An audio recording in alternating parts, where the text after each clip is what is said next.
नमस्कार माझ्या सर्वांना, मी शिवानी. गावाकडच्या स्वादमध्ये आपलं खूप खूप मनापासून स्वागत आहे. तुम्हाला सकाळी सकाळी वेळ नाही मिळत असेल किंवा गॅस चलली गेली असेल ऐन वेळेवर, तर पटकन काही बनवायचं असेल ना, तर ही रेसिपी बेस्ट असते. नाश्त्यासाठी स्पेशली झटपट काही बनवायचं म्हटलं ना, तर दडपे पोहे तुम्ही बनवून बघा. अतिशय कमी वेळामध्ये, कमी साहित्यामध्ये आणि झटपट बनणारी रेसिपी आहे आणि खायला तर अतिशय टेस्टी वाटते. आपण नॉर्मली जे पोहे खातो ना बनवून, तर ते पण छान असते, बट त्याच्यापेक्षा हे वाले सुंदर वाटले मला खायला, म्हणजे टेस्टी असे वाटले.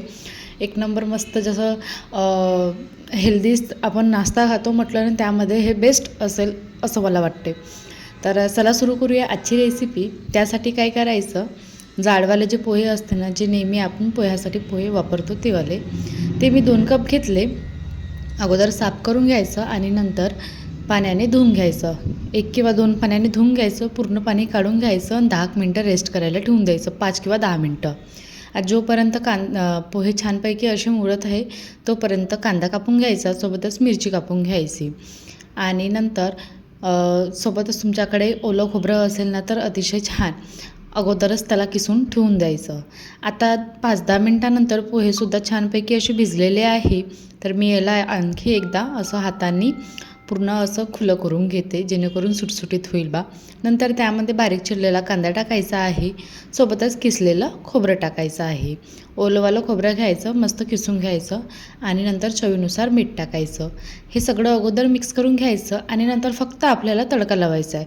त्यासाठी फक्त गॅस लागेल. तर थोडीफार उरली असेल ना सिलेंडरमध्ये गॅस, तर तेल गरम करून घ्यायचं. त्यामध्ये शेंगदाणे टाकायचे, मिरची टाकायची, मोहरी, जिरं, कढीपत्ता टाकायचा मस्तपैकी. जो नॉर्मली आपण पोह्यामध्ये तडका लावतो ना, तसाच तडका लावायचा आहे. फक्त याच्यामध्ये आलू टमाटरचा वगैरे वापर केला जात नाही. ऐन वेळेवर माझ्या घरीसुद्धा लाईट चालली गेली होती. त्यावेळेस इंडक्शनवर बनवलं होतं मी. तर लाईट चालली गेली होती, नंतर थोड्या वेळाने आली.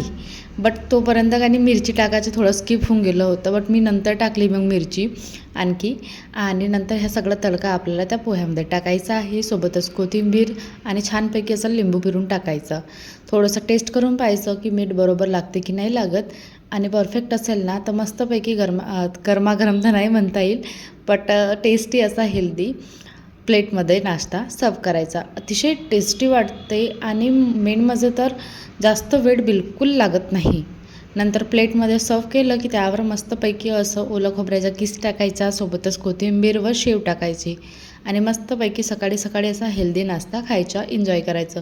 मी हे सकाळलाच बनवलं होतं आणि सकाळीच मी पटकन बनवून ठेवून दिलं, मुलांना स्कूलमध्ये जायचं होतं तर. आणि अशा प्रकारे ही रेसिपी तयार करून घेतली. कशी वाटली तुम्हाला आजची ही दडपे पोह्याची रेसिपी, अगदी झटपट बनणारी? आवडली असेल ना, तर कमी वेळामध्ये कमीच साहित्यामध्ये बनवायचं असेल ना, तर ही रेसिपी नक्की बनवून बघा आणि माझ्या चॅनेलला सबस्क्राईब करायला विसरू नका. अशाच रेसिपी बघत राहा, एन्जॉय करत राहा. चला तर टेक केअर, बाय.